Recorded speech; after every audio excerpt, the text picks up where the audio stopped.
¿Qué tal? ¿Cómo están? Bueno, hoy tenemos un tema muy importante solicitado por estudiantes de las universidades y también colegas y bueno, algunos amigos, clientes. Para eso hacemos este video. El tema es las empresas commodity y el cambio. Y importante es la definición, pero antes que eso tenemos que responder una pregunta. Yo creería, digamos, central en este aspecto, ¿no? ¿Queremos dejar de ser una empresa commodity, sí o no? Tenemos que tomar esta decisión. Si queremos mantenernos dentro de esta condición, bueno, son decisiones que hay que avalarlas con mucho esfuerzo y con mucho trabajo. Ahora, si queremos salir del concepto de empresa commodity, vamos a tener que hacer cambios, no tan solo a nivel estructural, a nivel organizacional, sino también en términos de los modelos mentales y en términos de la complejidad. Salir del concepto de empresa commodity significa ingresar al mundo de los intangibles, al mundo de lo complejo y obviamente de las cuestiones vinculadas a la creación de valor. Es decir, crear valor a partir del manejo de los intangibles. Vamos a ver bien qué significa, qué es una empresa commodity, y en base a ello vamos a desarrollar el tema. ¿Cuáles son las características de una empresa commodity? Primero, vamos a la definición. Una empresa commodity vende un producto en el cual el precio es el principal factor motivador de la decisión de compra del consumidor. Si acá lo que estamos viendo es que hay un factor motivador que es el eje de la decisión de compra y que es con exclusividad el precio. ¿Cuáles son, digamos, las empresas commodities, ¿no? Las tradicionales? Bueno, son aquellas que están vinculadas a los productos primarios, es decir, a la soja, al trigo, al hierro, ¿no es cierto? Son los minerales.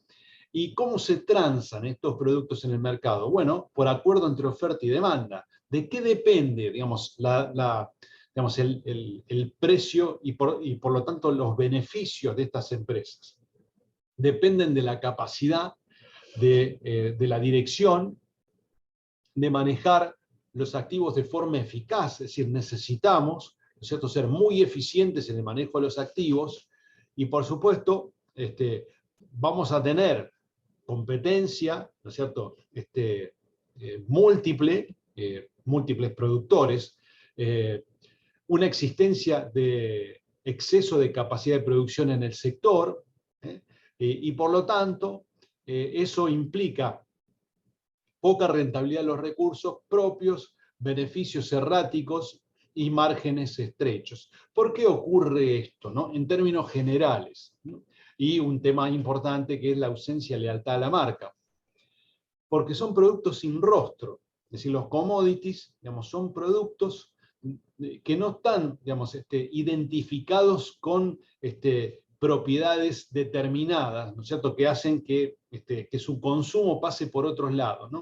Es decir, el consumo depende, digamos, puntualmente de la interacción entre la oferta y la demanda y de elementos que son muchas veces exógenos a la empresa. Por ejemplo, cuestiones climáticas, inundaciones, sequías, o incluso cisnes negros, como lo que hemos tenido, la situación de la pandemia, ahora la guerra en Europa, ¿no es cierto? Entonces, todos estos elementos hacen que la producción de estos bienes sea mayor o sea menor, y en base a eso, ¿no es cierto?, si la producción es menor, el precio sube; si la producción es mayor, el precio bajará.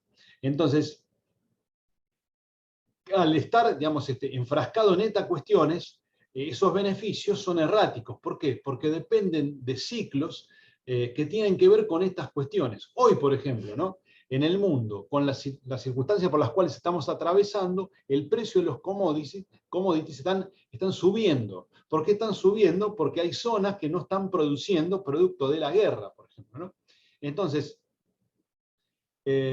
o incluso por factores climáticos, bajan los rindes, merma la producción, hay menos cantidad, suben los precios. Este es el único factor por excelencia, ¿no? Por eso decimos que hay ausencia de lealtad a la marca, porque no hay marca en esto, ¿no? Se tranza a granel. Ese es el punto. Entonces, si nosotros vemos este cuadro, vamos a ver, este es el cuadro de resultados, ¿no es cierto? En donde tenemos las ventas, tenemos los descuentos sobre esas ventas, el costo de ventas, y tenemos una utilidad bruta. Esta utilidad, ¿cómo se forma? ¿No es cierto? Es el cuadro resultado de una empresa. Esto es la condición P por Q, precio por cantidad. Después tenemos los gastos operacionales, los gastos de comercialización, los gastos de administración, que también se restan para obtener las utilidades de la operación. Es decir, ¿cuál es el margen de una organización? ¿No? Es decir, va a ser sus ventas menos sus costos, la utilidad bruta, menos los gastos de estructura. Eso nos daría las utilidades operativas. Si le descontamos a todo eso los gastos financieros, vamos a tener, y los impuestos, ¿no es cierto? Vamos a tener la utilidad neta. Que en este caso es de 8.150. Dividido 15.000 nos dice, ¿no? En este ejemplo, que por cada peso, dólar o unidad monetaria que sea de venta, se obtiene el 54,33%. O sea, de cada unidad monetaria obtenemos el 0,5433. ¿Qué significa esto? Que la utilidad de esta organización o de este ejercicio son 0,5433 por cada unidad monetaria. Entonces, ¿qué significa? Si estamos hablando de esta relación, ¿no es cierto? Y de las relaciones del precio y de la cantidad, ¿no? Que los resultados se dan por la multiplicación, ¿no es cierto?, de los precios por las cantidades, y que acá tenemos ausencia de lealtad a la marca. Es decir, ¿cómo podemos aumentar las utilidades, ¿no es cierto?, en una empresa commodity? ¿Cómo podemos aumentar este 54%? ¿Cómo lo podemos sostener? Bueno, al haber ausencia en la lealtad de la marca, lo vamos a poder sostener si nosotros ¿qué? Aumentamos los volúmenes, o si somos muy eficientes, ¿no es cierto?, para ir reduciendo todos los gastos que nosotros tenemos acá. Esa es la alternativa que tenemos para conseguir una mayor utilidad y que no mermen las utilidades. ¿Y qué pasa en una empresa commodity? Bueno, en una empresa commodity, como tenemos, digamos, una variante que es la más importante, ¿cierto?, que son los ingresos, que van a depender de factores exógenos en un elevado porcentaje, ¿no es cierto? Bueno, nos va a traer problemas si ese negocio no lo complementamos con otras cuestiones, ¿no? Es decir, entonces, por eso, digamos, la estacionalidad, los factores climáticos, todo eso juega en una empresa commodity convencional. Ahora bien, ¿a qué le llamamos nosotros empresa commodities entonces? Una empresa commodity también se la puede considerar aquella que trabaja en cosmética, o que trabaja, digamos, en la moda, o que trabaja en salud o en servicios. Cualquiera de ese tipo de empresas podríamos llamarle nosotros una empresa commodity. ¿Por qué? Vamos primero a estos temas. ¿Qué es el cambio? ¿No? Aquí dice Heráclito: todo fluye, nada permanece, nunca te bañarás 2 veces en el mismo río. Es decir, lo más constante en esta vida es el cambio. El cambio es un factor muy importante. Y lo otro que nosotros tenemos es la incertidumbre, que está, digamos, muy bien definida en el trabajo El Cisne Negro, ¿cierto?, de Nassim Taleb, ¿no? Dice el impacto de lo altamente improbable. Los cisnes negros, ¿no? ¿Qué son los cisnes negros? Algo, un acontecimiento, ¿no es cierto?, que uno cree que nunca va a ocurrir y que realmente termina ocurriendo. Por ejemplo, una pandemia, por ejemplo, una guerra, siglo XXI, ¿no? Entonces, estos dos elementos convierten a las organizaciones en algo muy frágil, ¿no? En algo muy frágil, que está sometida a cambios de forma permanente, ¿no es cierto?, y a eventos que no podemos controlar. Ya en una situación de mayor certidumbre, se nos hacía difícil controlar ciertos procesos, ¿no? En esta circunstancia, digamos, contextual, va a ser todavía más difícil controlar los eventos. Entonces, por eso es importante entender la fragilidad de una empresa commodity, porque si además, ¿no es cierto?, de los procesos que nos genera el cambio, ¿no?, del estrés organizacional que generan los cambios, ¿no? Tener que ir adaptándose permanentemente a cosas nuevas, ¿no es cierto?, a tecnologías nuevas, digamos, a costumbres sociales nuevas, etc. Sumado eso a eventos, ¿no es cierto?, que no podemos nosotros saber cuáles van a ser, de qué manera van a impactar en las organizaciones, ¿no? Cómo se van a producir y qué efectos van a tener. Bueno, todo esto, digamos, impacta, digamos, en mayor medida en las empresas commodities. ¿Por qué? Porque la variante que tienen para enfrentar, ¿no es cierto?, todas estas circunstancias es su producción, la eficiencia y la efectividad en la producción, ¿no? Si no es eficiente en el manejo de la producción, difícilmente pueda encontrar los volúmenes adecuados para mantener las utilidades. Porque como vimos, los precios no los determina la organización, sino digamos, es un elemento que se da entre, digamos, la producción, ¿no es cierto?, es decir, la demanda y la oferta, como elemento único y exclusivo. Por lo tanto, los precios los dicta, por ejemplo, el mercado de Chicago, ¿no es cierto?, es decir, las variantes que se dan en los mercados por los valores que toman los commodities. Bien. Ahora, alguien dice, bueno, pero yo, digamos, no vendo, digamos, minerales, no vendo soja, no vendo hierro, etc. Hago otras cosas, hago moda, estoy digamos, en la industria de la medicina, estoy en servicios. Ok, perfecto, pero eso no significa que no se pueda considerar a tu organización, a tu proyecto, como una empresa commodity. Entonces, ¿por qué? ¿Por qué es esto? Ya vimos los rendimientos y los resultados, y dijimos que hay un tema puntual que es la falta de lealtad a la marca, ¿no? Entonces, veamos acá el ciclo para entender bien el concepto. Nosotros tenemos que una organización tiene un ciclo de introducción, ¿no es cierto?, de crecimiento y desarrollo, que implica, digamos, llegar a una etapa de madurez, y si, digamos, no ponemos atención en los cambios sociales, en los cambios tecnológicos, podemos quedar fuera, ¿no es cierto?, del mercado, y por lo tanto ir a una zona de declive. Si vamos a zona de declive, esto significa que la empresa, que nuestra organización, podría llegar a cerrar, podría transformarse en una cooperativa, podríamos llegar a tener que venderla, porque, digamos, no nos dimos cuenta que estábamos yendo por el camino equivocado, ¿no? Estamos yendo en el mercado equivocado, que nuestros productos y servicios ya la gente no los quiere más, porque, digamos, están perimidos, están fuera de moda, o tecnológicamente ya no sirven. Entonces, las organizaciones hacen un recorrido. En la etapa de introducción tenemos la planeación, la creación, la puesta en marcha, y la etapa de supervivencia, que es la etapa de introducción. Estas etapas en los proyectos emprendedores, digamos, se dan de 1 a 3 años, a 4 años, entre 1 y 3 años, digamos, es la etapa de mayor fragilidad. La organización es embrionaria ahí. Entonces, imagínense si ustedes están construyendo un proyecto emprendedor, una organización que quiere ser una organización sostenible en el tiempo, y se atan exclusivamente como elemento, ¿no es cierto?, con factor de crecimiento, el precio, ¿no?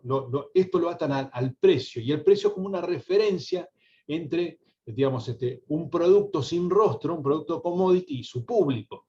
Y su público que lo va a consumir exclusivamente, ¿no es cierto?, si esos productos que ustedes venden están, digamos, a un precio determinado, ¿no es cierto?, y no unos centavos más arriba, por ejemplo, ¿no?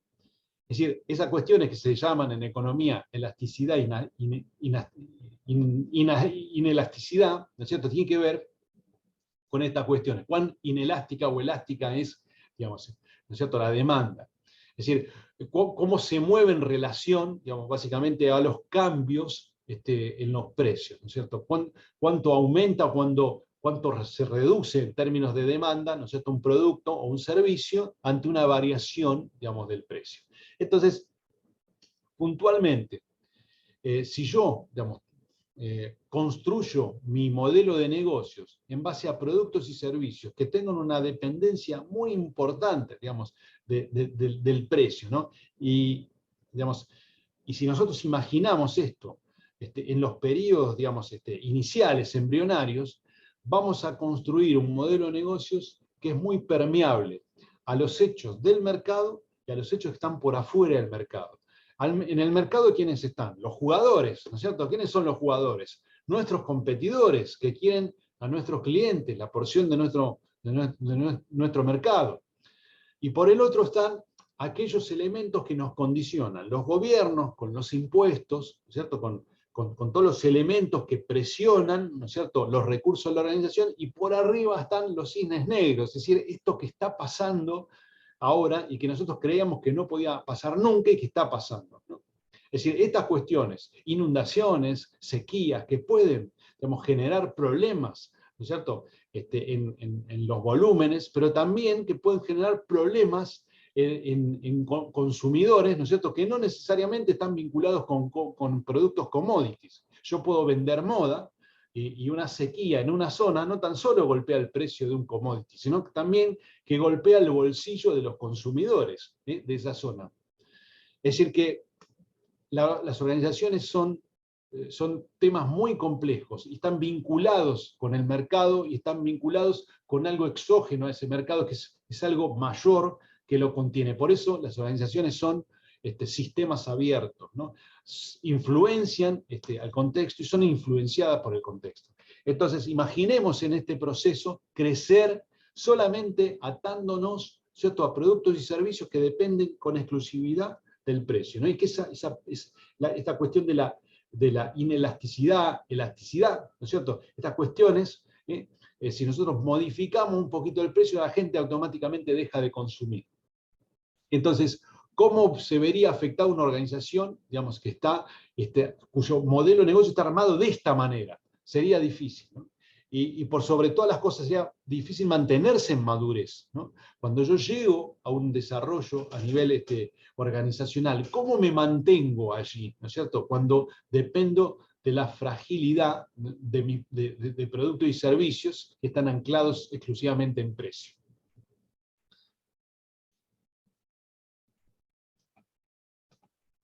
¿Qué es un producto, ¿no es cierto?, básicamente? Vamos a verlo desde el punto de vista amplio, ¿no?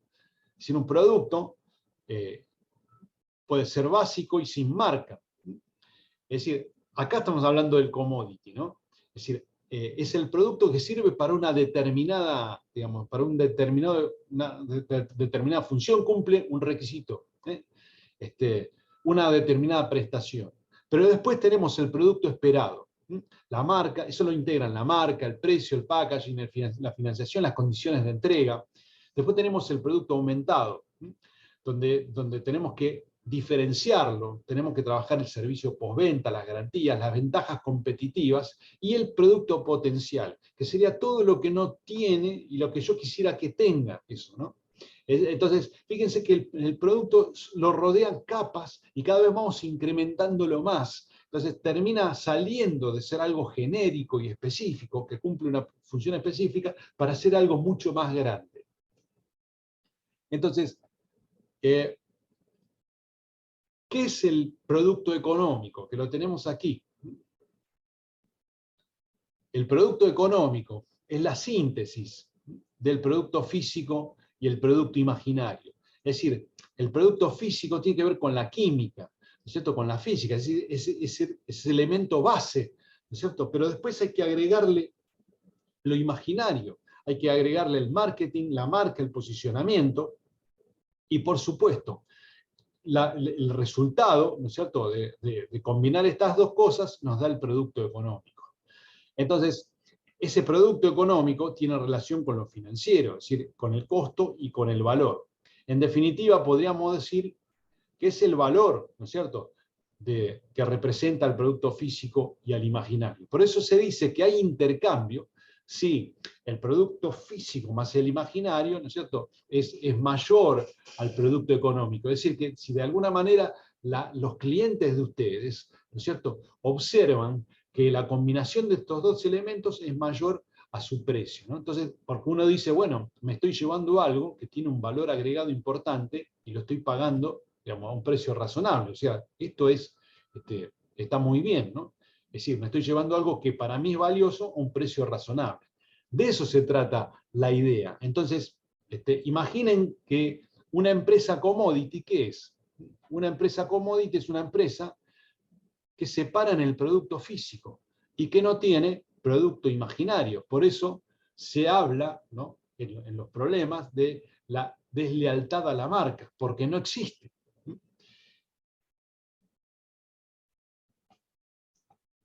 Entonces, ¿cómo resolvemos esto, no? ¿Cómo podemos salir de ser empresas commodities? Empresas que no nos diferenciamos, porque tenemos que generar posicionamiento y marca. Y el posicionamiento significa estar en la mente de los clientes, ¿no es cierto? Y cuando estamos bien posicionados, somos la primera opción en la mente del cliente. ¿Qué significa no estar posicionado? Es que el cliente optaría por su producto o servicio por cualquier otro, le daría lo mismo uno u otro, y entonces ahí tendríamos problemas graves de posicionamiento. Como dice esta frase, hay una tierra, pero somos 7 millones en el mundo. Somos 7 millones de mundos, aunque haya una tierra sola. Es decir, porque somos diferentes todos, absolutamente. Entonces, cada uno de nosotros piensa de una manera, elige de una forma diferente, observa, digamos, un producto o servicio y le da un valor relativo diferente a otra persona. Entonces, por eso es importante trabajar en el imaginario, porque de esa manera nosotros podemos crear valor y podemos aumentar esa utilidad a partir de cobrar un precio mayor. ¿Por qué podemos cobrar un precio mayor? Porque estamos agregando el producto imaginario, si estamos trabajando con el posicionamiento y con el desarrollo de la marca. Para esto hay que desarrollar un plan estratégico. Yo sé que algunos me dicen, pero vamos a ver, ¿cómo hacemos planeamiento estratégico? A ver, planeamiento lo hacen siempre en las organizaciones. La hoja de ruta de la persona que entrega la mercadería es un plan. Cuando yo estoy estudiando cómo pagar los sueldos en la organización, estoy planificando los recursos, las finanzas. Es decir, los planes en las organizaciones se dan en todas las áreas de la compañía. Cuando le agregamos la palabra estratégico, significa que esos planes les damos una visión, ¿no es cierto?, una orientación que tiene que ver con un mediano y largo plazo, ¿no? Entonces, el planeamiento estratégico nos sirve para salir del concepto de empresa commodity e ir a una organización del tipo sustentable, que agrega el producto físico, el producto imaginario, y que como consecuencia de eso y del trabajo del posicionamiento de la marca, podamos nosotros incrementar los precios. Entonces ya no va a ser tan necesario que trabajemos exclusivamente en volumen, ese P por Q, ¿no es cierto?, que hablamos al principio, no va a ser tan importante que yo trabaje con los volúmenes. ¿Por qué? Porque puedo, a partir, ¿no es cierto?, de esa creación del imaginario, ¿no es cierto?, ese vínculo de los clientes con la marca y el posicionamiento, podré, digamos, cobrar un precio mayor. Y por lo tanto, la utilidad, digamos, va a estar cimentada no tan solo sobre la medición y el trabajo, digamos, de los costos, ¿no es cierto?, sino también, digamos, de la cantidad, pero por sobre todas las cosas de la posibilidad de cobrar un precio diferente. Para trabajar en marca y para trabajar en posicionamiento, por supuesto que hay que trabajar en innovación, en creatividad, en marketing, y todo eso forma parte ¿de qué? Del planeamiento estratégico. Esa es la idea. Esa es la forma como nosotros podemos salir de una empresa commodity. Si no lo hacemos, como dije al principio, ¿no? Para cerrar este ciclo, ¿puedo seguir siendo una empresa commodity? Es su decisión. Es su decisión. Ahora, recuerde esto, ¿no? Es una decisión que transforma su proyecto en algo muy frágil. Muy frágil. Bien.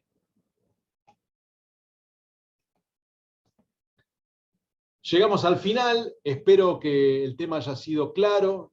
Cualquier cosa, por supuesto que estamos nosotros en contacto con ustedes. Aquí les dejo el formulario de contacto, equipo@dorbaires.com, dbservicios@dorbaires.com, son nuestros correos, también tienen los teléfonos. Y quería apuntarles también un libro, Planeamiento Estratégico y Control de Gestión Sustentable, Creando Pymes con Futuro, donde nosotros tratamos todos estos temas, y creo que es conveniente que el emprendedor, el pequeño y mediano empresario lo adquiera, lo lea, lo revise, porque entiendo que hay un material que puede ayudarle mucho al desarrollo de la organización. Aquí tienen, digamos, los datos de la editorial. Lo único que me resta decirles es que, como siempre, los acompañamos y los seguiremos acompañando, trabajando en cuestiones de coaching, consultoría, sea a distancia, presencial, armando planes de capacitación para el personal directivo, para los empleados mandos medios. Es decir, acompañamos siempre los proyectos emprendedores y el desarrollo de las organizaciones hacia la sustentabilidad. Ese es nuestro objetivo, ¿cierto? Lograr organizaciones sustentables que puedan permanecer, crecer, desarrollarse y permanecer en el futuro. Esta es la idea. Nos estamos viendo entonces en el próximo video. Muchas gracias.